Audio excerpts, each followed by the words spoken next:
Anyway, good morning.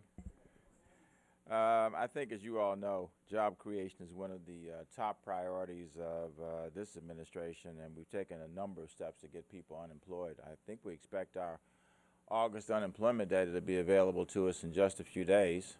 We obviously don't know what those data will reflect for the District of Columbia, but we know nationally the rate has come down at the end of August from 8.3 to 8.1. At the end of July, we were 8.9%, having come down over the last year from 11.2 to 8.9%. And by the way, for those of you who haven't seen the most recent data with One City, One Hire, we now are up to, and we started this program a year ago, we now are up to 4,600 people who've been placed under One City, One Hire. And while it solely is not the factor, or not the sole factor in bringing down unemployment, we know it is a contributing factor, as well as other things around reforming our workforce development system here in the city. I think you know, I've said it in many places, including our One City Action Plan, that a key piece that's necessary to be able to prepare people for jobs in what we've referred to as the new economy or the expanded economy is that we have a strong and independent community college and flagship university. I well remember as chairperson of the council being at, I think it was Skadden, when we had a meeting with lots of people in the room, and we talked about determining the desirability and feasibility of a community college, and it was my own position and that of others that, we've already done that. Let's move on. And we have moved on, and we have created a community college here in the city, but it really has been under the umbrella of the University of the District of Columbia up to this point, and I think there are lots of us who feel that we need to move apace in order to be able to create an independent community college. That's why the council and I came together last November to put together the University of the District of Columbia Community College Transition to Independence Advisory Board, which has to be the longest title in creation. If anybody can remember that, good luck to you. In any event, the group that was assembled, which is really an all-star group, and you will hear from them, they were asked to make recommendations on how we get there.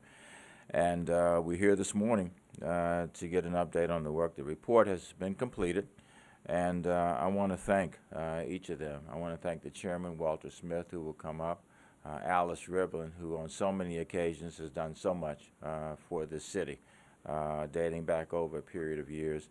John Hill, who too has done so much for this city, most recently as the CEO of the Federal City Council, and it's been a delight to work with John, and we're looking forward, John, to continuing that at such point that you feel like you're ready to do that. I know you want to take a deep breath, but these deep breaths around here have to be quick, okay? And then, of course, my dear friend, Carrie Thornhill. We just celebrated the opening of EduCare last week, which is continuing to build what we think is the most robust early childhood education program and commitment in the nation. 175 children who are ages 4 and under, as young as 6 weeks of age, being served, and demonstrating that we are moving rapidly towards having all of our very young children in organized programs. We now have places for all of our 4-year-olds. We have 60% of our 3-year-olds covered, and a very substantial percentage of our children who are 2 and under now are involved in organized programs. Again, we actually have, believe it or not, in some of our public schools, we have children who are being served as young as 1 year of age. And there's myriad reasons why that is valuable. So, again, an all-star cast that's been put together in this advisory board. Oh, excuse me, Josh. I was sitting over there and I missed you. Excuse me, Josh. And Josh is somebody I work with on so many fronts. The founding visionary for the Thurgood Marshall Charter School, and now is helping so many others be able to get to the place where he took Thurgood Marshall. Thank you, Carrie. Let me. You got that beard, yeah. What's that about, Josh? I went on vacation and, still on vacation. I see. That's not your Wilson Building incognito disguise. Anyway, thank all five of you for doing it. And Walter, of course, chaired. Walter, who is the CEO of DC Appleseed, was the chair of the group that worked on this. They've got some very significant recommendations, some of which I think we've already started to move forward with.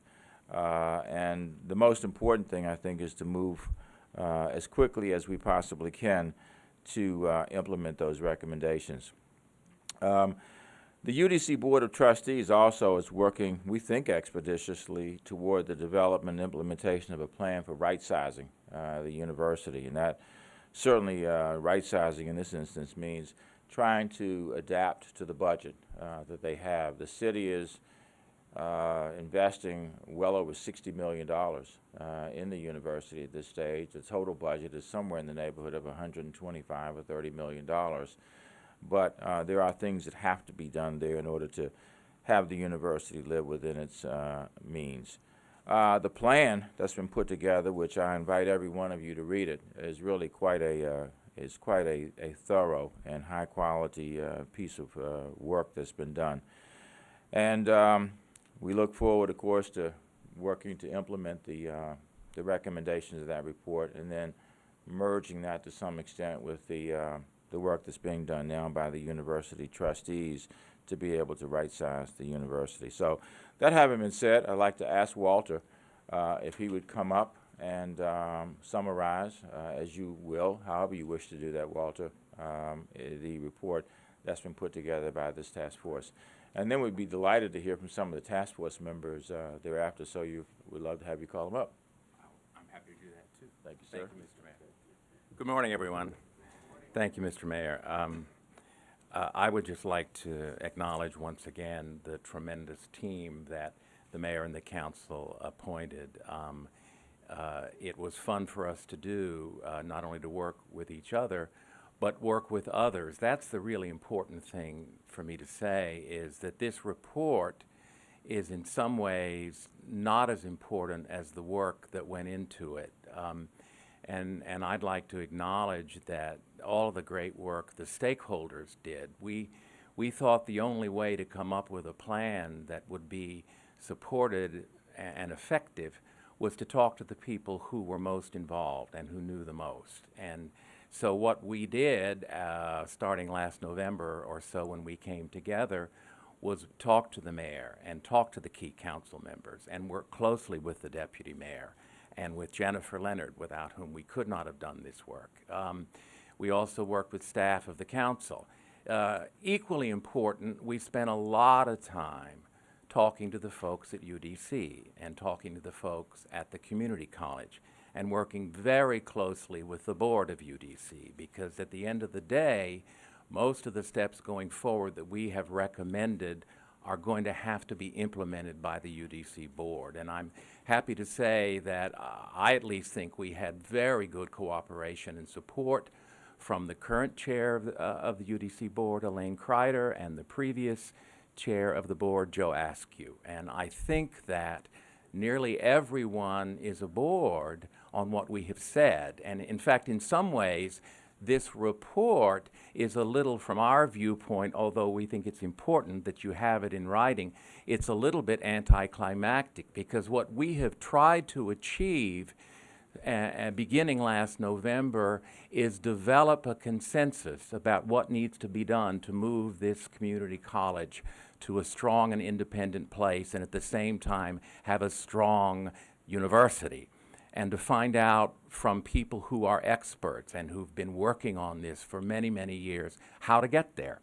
And so as we began to develop what we thought our findings and recommendations ought to be, we began to share them very early with people, both in the city government and out in the community. And I think the result is the 4 recommendations that are in this report and that are in the press release that you saw from the mayor this morning have already been embraced. And as the mayor said, most of them are already underway. This wonderful group that I got to work with, this advisory board, testified in front of the council last April. And that's when we first announced what we thought we had found needed to be done based on what we had learned from other people.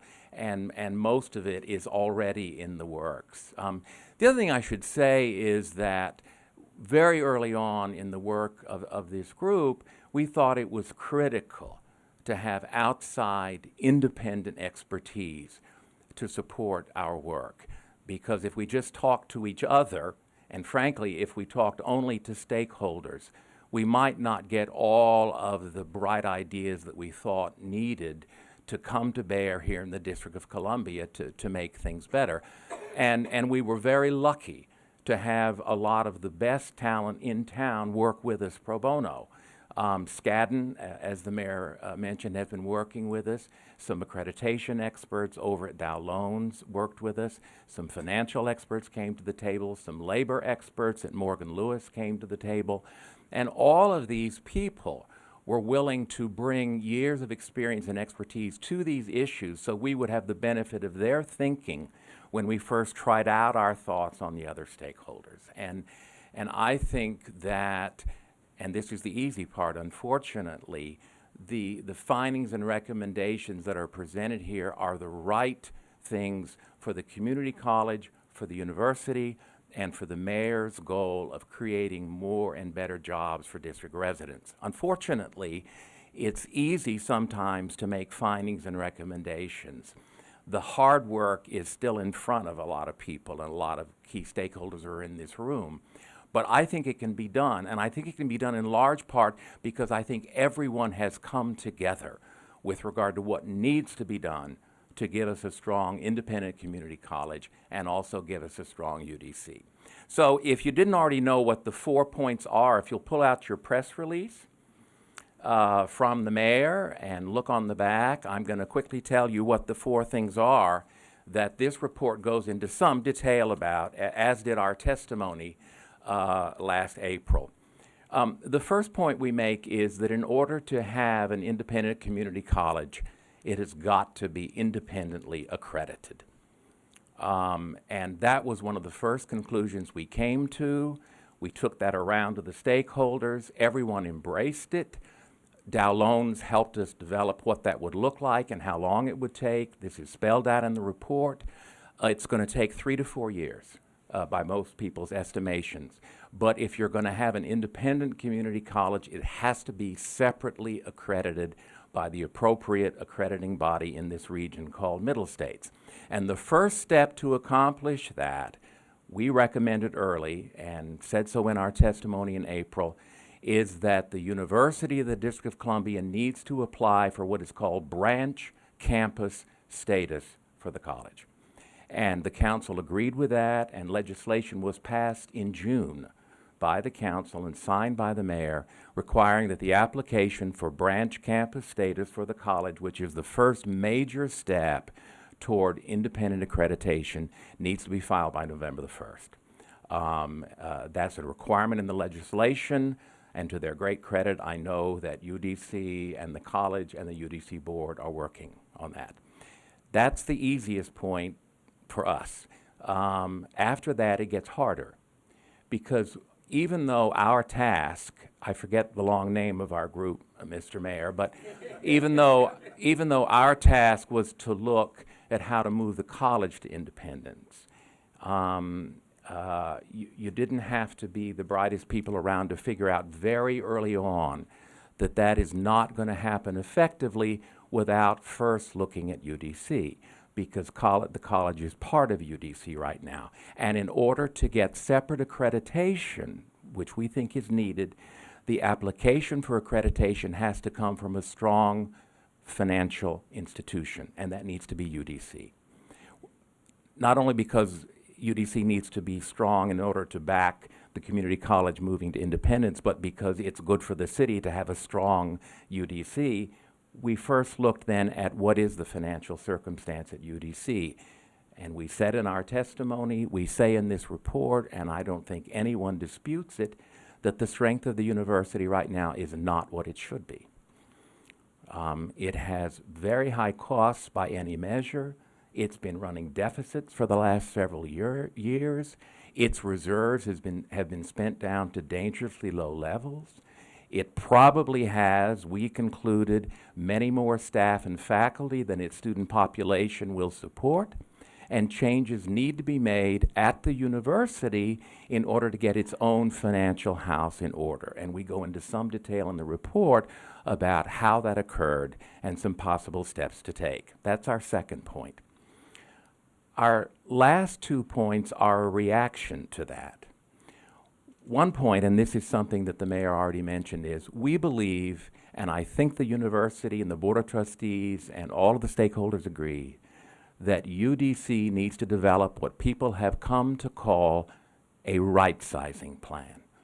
It needs to think through what its finances are, what its student population is, who it wants to serve, what the staff and faculty size ought to be to serve it going forward. And it needs to do that promptly. In fact, the council, when we made this recommendation in April, determined to put in the legislation that this right-sizing plan shall be presented to the mayor and the council by October 1, which is going to be the next major step forward, I think, for the college and university.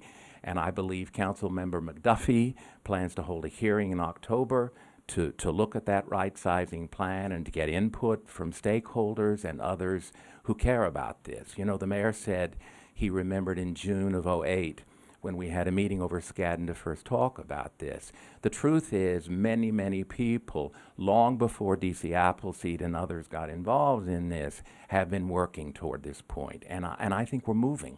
I think we're moving forward, but the really serious hard work of putting these two institutions into a financially stable place remains to be done.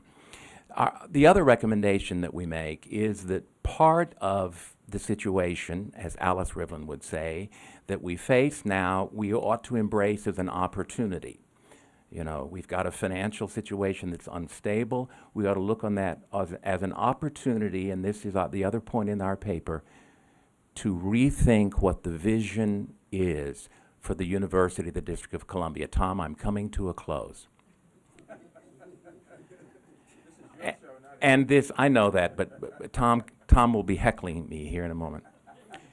And rethinking the vision for what we want public higher education to look like in this city needs to be a joint venture of all of the key stakeholders. It needs to involve the district government, it needs to involve the UDC board, it needs to involve the community. We're at a point where we have an opportunity to ask, what do we want UDC to look like?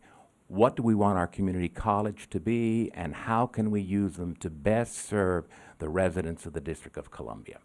So those are the 4 points that we make in the report. Obviously, there's more to be said, and there's much more yet to be done. But I think we're at a point where people have come together and agreed on what needs to be done.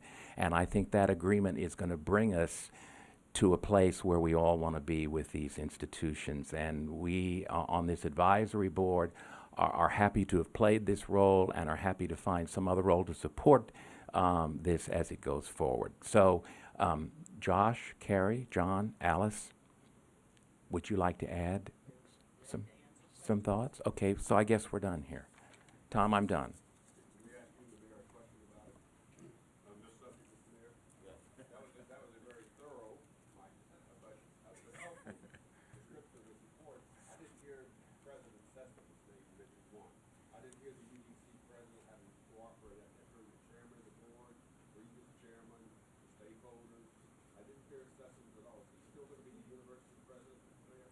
Well, we expect the full cooperation of the administration and the trustees. I think we just referenced the trustees because they're the governing body of the university. So I don't think there were any implicit statements in that time about the future of Dr. Sessoms, and that would be determined by the Board of Trustees anyway. May I ask Walter? Sure. Yeah, you looking for a particular answer, so you think you might get it from him? I didn't mention it by name. We met many times with Dr. Sessoms. We worked with him and with his staff, and they were very cooperative in helping us to develop this report. And I think, Tom, and Dr. Sessoms will speak for himself, I think both, I don't see him. I think both Dr. Sessoms and the board are, for the most part, supportive of what we have said here. And I think that when we see the right sizing plan, we'll have a better sense of their reaction. How many I don't think there are any board members here. There are no board. I don't see any. I don't see any. Mr. Mayor, this is a major proposal, and suggest that we structure the PDC, that you know where it's going, where it's been, how to get there, and the board's not here, the president's not here. What are we to make of the fact that this proposal, as strong as it is, with all these proposals, people who run PDC, aren't here? Well, I don't think I'd make anything of it, Tom. I remember that Walter said, I said earlier too, that 3 of the 4 recommendations already are being implemented. There've been, I don't know how many discussions with the trustees and with the president, and they were involved all along the way in the development of what ultimately became the report. So this happens to be an opportunity. We as the administration were involved in helping to put together the task force, so we asked the task force to come today to report on the work that they had done. Can I just add something? Yeah. Tom, I think it would be unfair and unfortunate to read anything into the fact that, as it happens, there are not board members from UDC present. They saw early drafts of this report. They contributed to it. As I said, I think they are largely in agreement with where we came out. And it could be what they're doing now is working on the right sizing plan, which is due October 1st. I mean, for them, they already knew everything we were going to say here this morning. And well, no. But he and his staff saw the report and had an opportunity to comment it, as did the board.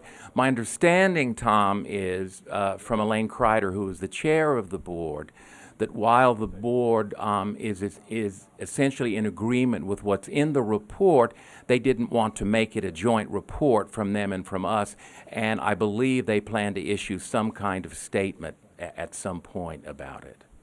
Sure. So I shouldn't conduct this. You're certainly welcome to. Fine job. As he rushes to his seat. Again, I'd like to ask if any of the task force members would like to add anything to Walter's presentation. But we've also been joined by 2 of our members who we know have a very substantial interest in this issue. First of all, Councilmember Michael Brown, who has been as involved in UDC as long as anybody can remember. I think your father was the chair of the board at one time. Yeah, and I know from my time on the council and since his interest in this and this issue in particular. And then, of course, Councilmember McDuffie, who now has oversight responsibility. So I'd like to give them an opportunity to say a few words if you all would like to. And I'll keep my remarks brief. I did want to come down, and we actually had to take a break from a hearing we had upstairs, but to show my support for the task force and the work that they've done. I think it's very important to help put CCDC on a pathway to independence, and I can't emphasize enough, given the city's unemployment rate, despite all the great work that's being done to change that. I think this is one more step in the right direction to really try to address the critical need to train DC government residents to really compete for jobs in the area, in the workforce. And that's important to me not only as chair of the Committee on Jobs and Workforce Development, but it's also important for me as a former student of the University of the District of Columbia. When I attended the University of the District of Columbia, I essentially used it as a vehicle to get back into college and to transfer to another university, which is in some cases the role that CCDC plays. But they've been doing great work. We want to make sure that the efforts that are underway with the report are going to be executed, and that from my standpoint, we're doing everything we need to do to assist CCDC and the great work that's already occurring. I want to thank the mayor for his work, as well as Councilmember Brown for all his efforts in the past. I'm excited about this opportunity to work with the folks who are part of the task force, with the Deputy Mayor for Education, and the leadership over at the community college. So thank you all, Mr. Mayor. Thank you, sir. Thank you, too. Mr. Mayor, thank you, Council Member McDuffie. I, too, want to thank the task force. We did take a recess. I'm chairing the Economic Development Committee and Housing, and we're talking about the McMillan site. But I wanted to make sure we came down here and talked about the great work that the task force has done. But more importantly, as we move forward with the University District of Columbia, in particular, the community college, when Chairman Gray was a council member and then chair, he and I really were the direct architects from a council perspective of putting the city community college together. It was something we knew was important and was needed here in the city to augment what's going on at the flagship university, but we wanted to make sure that the task force also put out recommendations of how we could make not just the community college better, but also our state university better. And the task force recommendations are something we used as a roadmap when I was chair of the committee that had purview over the university. And now that Councilmember McDuffie, I'm still on that committee, and he and I will be working very closely on these particular issues. But the point is to make sure we have something that can also compete with the surrounding jurisdictional community colleges. It's very frustrating to watch some of our students go outside of DC for the exact same services we could provide here in the District of Columbia.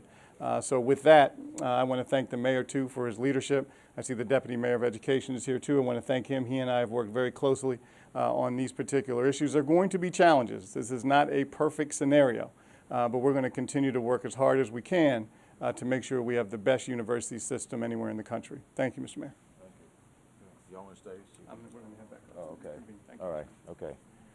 Thank you, Council Members McDuffie and Brown. John?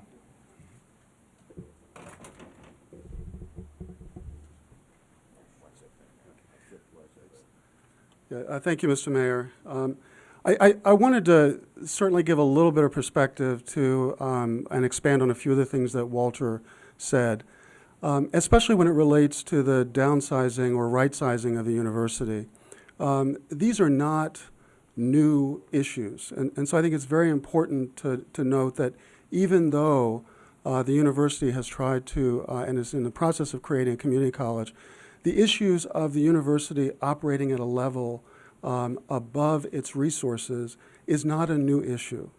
And clearly, when we looked at this issue, when we looked at the shared services that the university is providing, there is a question of the quality of those shared services, even with the level of resources that it is expending. And so there are two issues, certainly the cost as it relates to the number of students that are there, but also the quality of what's being received from that cost.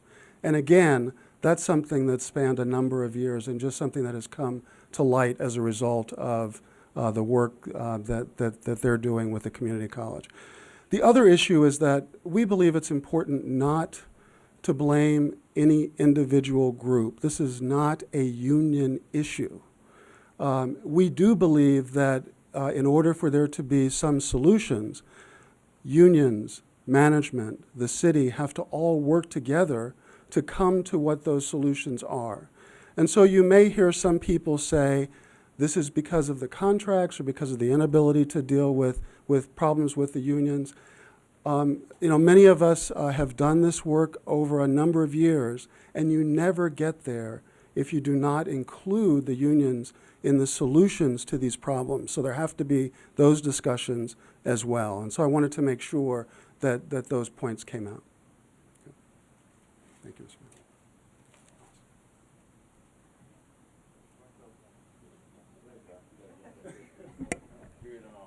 I think we all have one more thing that needs to be said.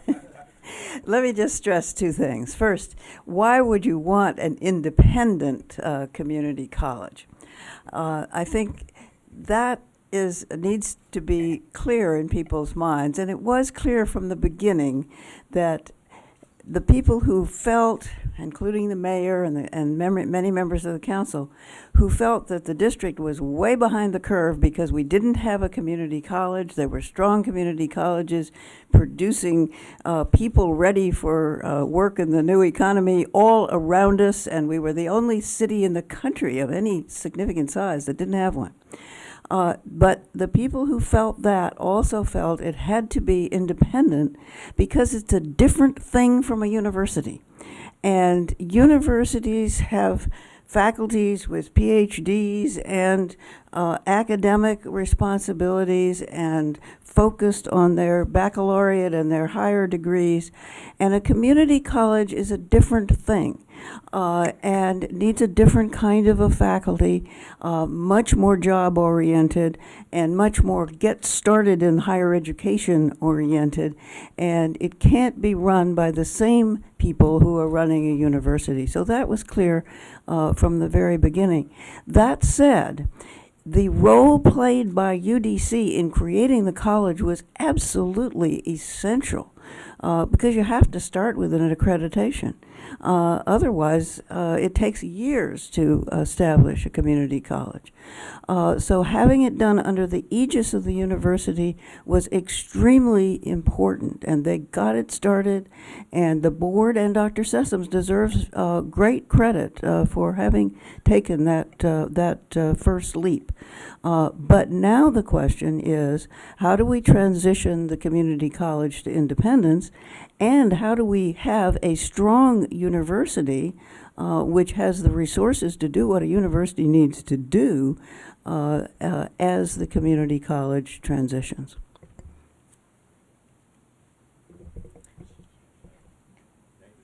And Alice has spoken to both of the issues that I was concerned about, so that's taken care of.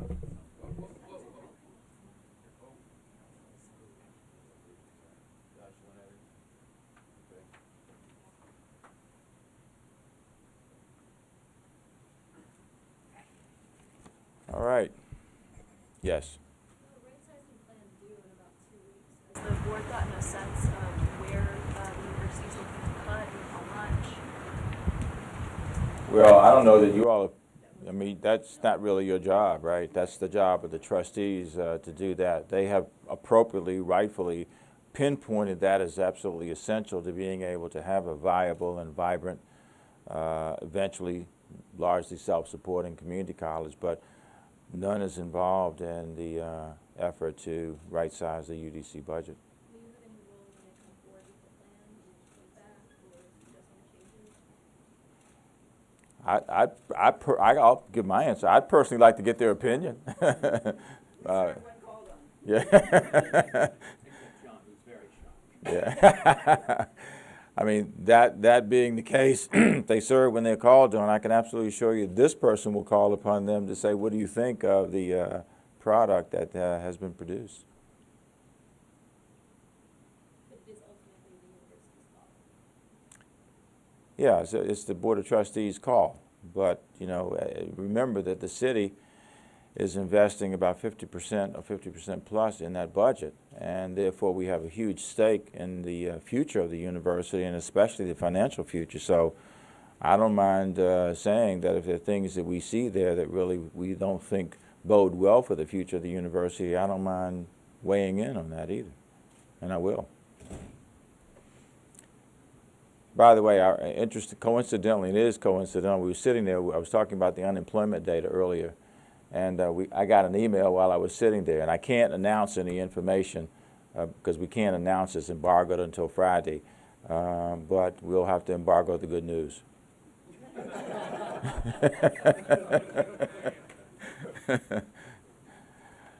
All right, thank you. How about a big hand for the folks who worked in this task force? They did a great job. And they always serve when asked, and they are asked often, every one of them. So thank you all very much. Okay. Other issues? Mayor, it does appear that the council will be taking out your proposed capital gains tax reductions for investment in DC technology firms from the bill. What's your response to that if they do that? And one thing they did, one council member even said, you know, this is a Republican proposal, which is just not the right time to do it because of the national political debate. What does it mean to be a Republican proposal, Tim? I mean, I understand that, and frankly, this is an effort to try to create a catalytic opportunity to bring more tech firms to the city and to keep them here. So I don't characterize it as Democratic or Republican or anything else. I characterize it as a sound idea for growing the economy. Again, not to be redundant, but I started to talk about this, way back when. Frankly, started to talk about it during the transition. We highlighted it during the State of the District speech. And I'm going to stay with this, and that is to try to be able to be competitive with the surrounding environment. I mean, look at Maryland. Maryland has a much lower capital gains tax than we would impose. Virginia essentially doesn't impose any capital gains tax on, tech investments. So I continue to stand by the proposal. If it unfortunately is somehow removed from this bill, then we'll continue to work to try to have it see the light of day. Alan? What would the fallout be if it is removed? I mean, are hellfire and brimstone of the capital gains tax raised numbers? I mean, what kind of impact do you think it would have on DC? Well, I think it's going to make it more difficult for us to get angel investors to invest in the city.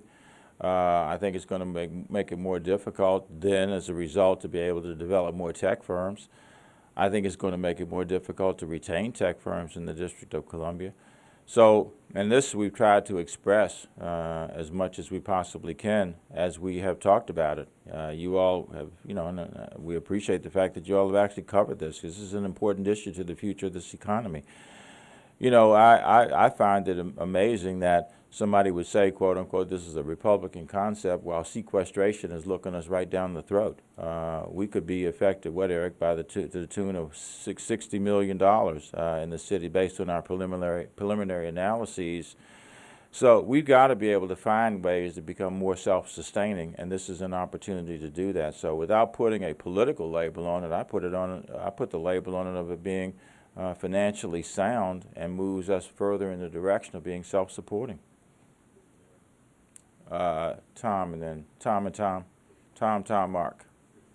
another branch of this. Some people might fear that it sets a precedent that can get unwieldy. Is this kind of like a case-by-case? Absolutely. I've had that discussion with people. Does this open the door then for a lot of other proposals? To me, each proposal has to stand on its own. The merits of each proposal would have to be evaluated, and I don't see doing this as any way then predisposing us to do other things that may not be as financially sound. In fact, I know it doesn't. Tom?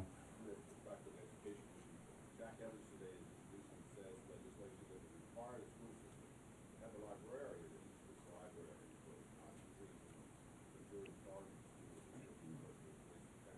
What's your thoughts on that? Well, my thoughts are that when we did education reform, and I was the chair of the council at the time, we decided that we would leave education to educators, and that we wouldn't try to have the council become the Board of Education, and we assiduously tried not to do that. The chancellor has expressed the view. I mean, of course, we'd like to have everything we possibly can, but we also have resource constraints. I've seen emails that said, people have said the world will come to an end if we don't have a librarian in a particular school. I think that's hyperbole, to say the least. But I really think that, I think that these kinds of decisions ought to be left to the professional educator who runs the school system. We have a sterling team. We have a chancellor who's outstanding. We have a deputy mayor who's outstanding. We have a state superintendent who's outstanding. They were hired for their expertise in that area. And while I work very closely with all of them, I follow their lead on so many occasions. They have to justify what they are doing, of course, but they have proven to provide sound direction and sound advice on education matters here in the city. And if this bill is, Wait a minute, Cram. Let me follow the order. Let me get Mark, and then I'll come back to you. I want to talk about the Nationals in the postseason. Every day we're getting different information about who will pay for what.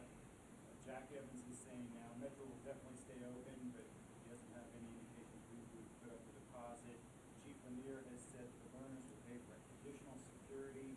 Jack Evans says police security is included in the stadium lease. I know Mr. Lou is here. I'm just wondering what you all can tell us as of right now, who will pay for what in the playoff time. I think what we're doing, Mark, is continuing to work on this issue, and you can't have 9 or 10 spokespersons on this issue, or frankly any others, to be honest with you. So we need to be given an opportunity to work through all of this. I started a conversation yesterday with the chairman. Mr. Evans was involved in that, and I know we'll get to a constructive solution. I wish we could spend some time talking about the fact that this will be the first time since 1810 that the Washington baseball team has been in any kind of playoffs. That would be the much more exciting conversation to me. So we'll get through this. We'll figure it out.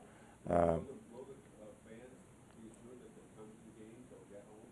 Will you at least say that it will be solved as opposed to how you're going to solve it? No, we're working on those solutions, but we're working to try to find the most responsible solution, obviously with sensitivity to the people who will go to the games. People should plan to go again. People should start selling tickets, I think, Friday. I don't want to get ahead of myself, Tom. I mean, there are people who drive to the games also. We do, but Something's going to happen if they will get home.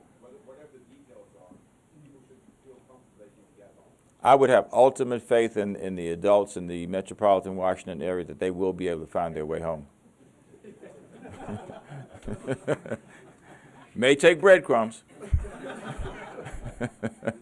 Tim, and then. Related to that question, why does this seem to be a district issue? Why aren't you working more closely with the governors of Maryland and Virginia, or the county executive in Montgomery, and Prince George's, and Fairfax, Arlington, Alexandria? Most of these people are probably living in the suburbs of the State Metro. These are people that need Metro to get back home. Because let's face it, if you get stranded in a district, you can take a cab, or Uber, or bike share, or walk, or a bus more easily. Yeah. So why does it seem like it's a district issue? The district needs to be the one that either has plenty of money or convince the nationals. Why hasn't there been more of an effort on your part to make this a regional issue so you have more clout and you go to the nationals and say, look, we are united, you pay? Yeah, I think that is part of the discussion, Tim, and it's an excellent point and an excellent question that, you know, many of the fans, I don't know the percentage, but I would guess well more than 50% of the fans do not live in the District of Columbia, the people who go to the games. And Metro is a regional transportation system. So that is part of the conversation, too. Are you having these discussions yet with the governors of Maryland? I haven't personally had any with them yet. They have weighed in already on it, but there will be continuing discussions. And like I said, I don't want to get ahead of myself on this. Yes. Can you identify yourself? Yeah, Ian Simpson with Reuters. Okay. I was just wondering, you mentioned sequestration, and I was just wondering if you could speak briefly about what the challenges facing DC and the region with sequestration and what needs to be done to wean the city and the region off the prospect of not a flat government spending. I know that's a big question. No, it's a great question. To wean ourselves away, what we need is a strong technology sector in the District of Columbia, in which we would be able to generate far more revenue for the people of the District of Columbia. It's a way of becoming self-sufficient. I'm so glad that you asked that question. And I would ask you to go upstairs now to the 5th floor and impart that, you know, ask that question of 12 other people who are there, who seem not to think that this would be a way of the city becoming more self-supporting. We know, frankly, that the technology sector is a future way of the city supporting itself. I have acknowledged almost from day one that we need to find a way of becoming more self-sufficient in this city just because of situations like sequestration. $60 million could have a huge, devastating impact on us. It would, I guess it would be what, Eric, certainly in the education area. What are some of the other areas? In fact, why don't you come up and talk a little bit about that? Thank you, Mr. Mayor. The areas that will be most impacted by sequestration. By the way, Eric is our director Oh, I of our, apologize, the yeah. Mayor's Office of Budget and Finance. Yeah, I forgot the introduction. Thank you. The areas that will be impacted most by sequestration would be ones that receive either federal payments or federal grants. Agencies that would be hardest hit, first of all, would be the Office of the State Superintendent of Education, and then indirectly would both be DCPS and then the charter schools who receive grants through OSSI. Other areas would be the Homeland Security Emergency Management Agency, that receives a significant amount of funds through federal grants, as well as our Department of Health, which is very heavily federal based. So if there's a cutback on percentage of federal funds, those agencies that receive the most federal funds on a percentage basis will be hardest hit, and they'll be hit significantly. Thank you. You're welcome. Are there specific programs that would be impacted that if the trigger is pulled on sequestration, we're going to see, I don't know, talked about agencies being big. Can you drill it down to? Yeah, I think the TAG program is one, is that right? Yeah, the program that supports tuition for young people. The program, simply put, that allows young people who live in the District of Columbia to go to a state-supported university somewhere else at what would be the in-state tuition, wherever that university may be located. What else, Eric? I mean, that's probably the biggest one. The Department of Health, our HIV/AIDS program could be substantially affected because we've had important and needed support of fighting that dread disease here in the District of Columbia from the federal government.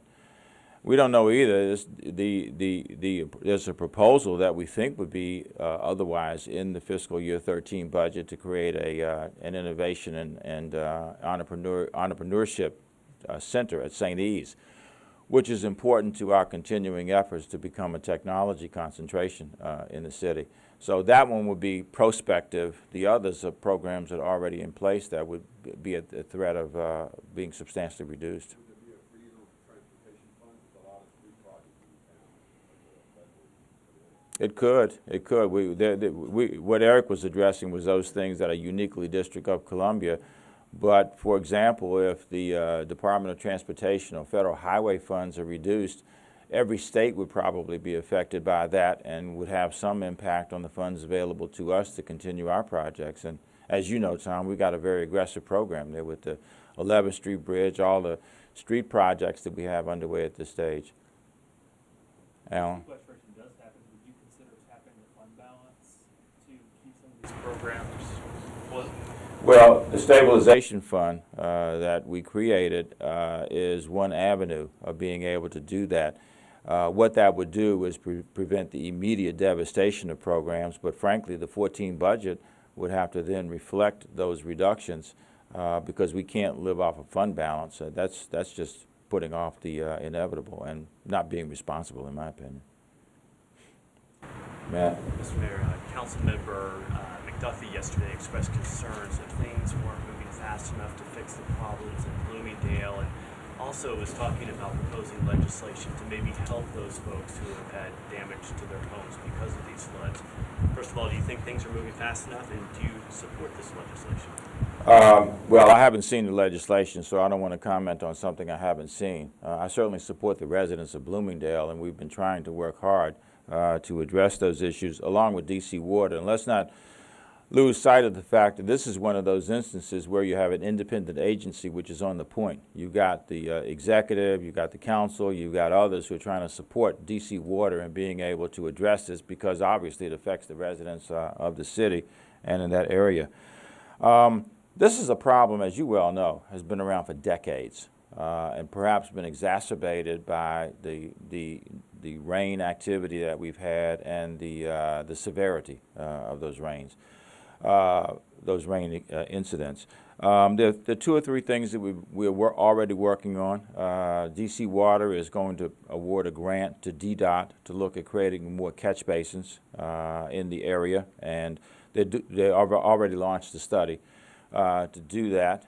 We've got additional rain barrels. We may remove, ask people to remove their downspouts and put the rain barrels in, which would collect the water and allow it then to be kind of systematically used for lawns and other purposes.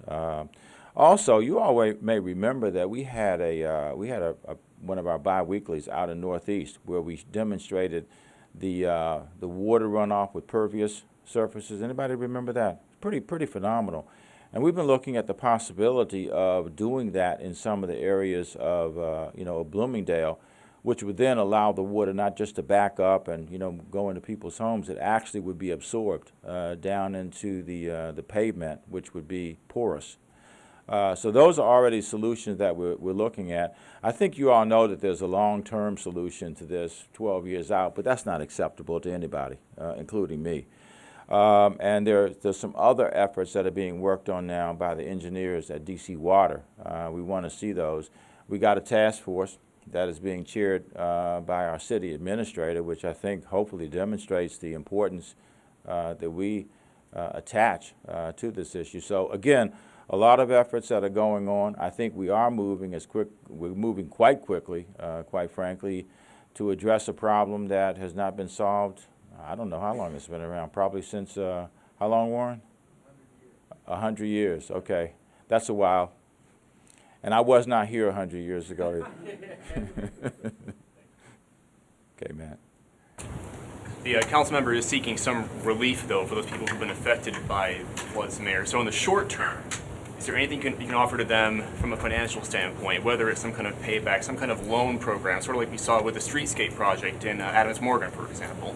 Do you foresee anything like that being on the table? Could be. DC Water would have to take the proposal should be presented to DC Water. They are the agency that has the responsibility for this, even though we are engaged and working, with DC Water to try to help solve this. So I would urge Councilmember McDuffie, who really has done, I think, an outstanding job of representing his constituents in this issue. We've worked very closely with him, but we would invite him to present his proposals to DC Water to see how they may respond.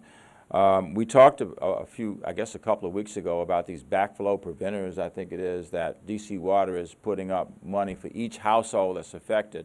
They can get 80 to 90% of the cost paid for by DC Water to install these backflow preventers. So they've already done that. And, if he has a specific proposal, we'd be happy to look at it and happy to work with him to bring it to the attention of DC Water. Question, are you, just very quick. One more, Just very for you, quickly. Tom. Just in case you know anything about it, because it was a pretty big deal this morning in the rush hour, the red line, which people were trapped underground near Tinley Circle. I think fire and EMS was called to help evacuate them. There's one more, and I just don't know if you know anything about it or. I actually don't. I don't know if we have any of our folks here who are familiar with it. I will say this, though, Tom. I met with Rich Sarles the other day, and I happen to be one of those who've been impressed with his work on introducing and making contemporary the safety features in the metro system.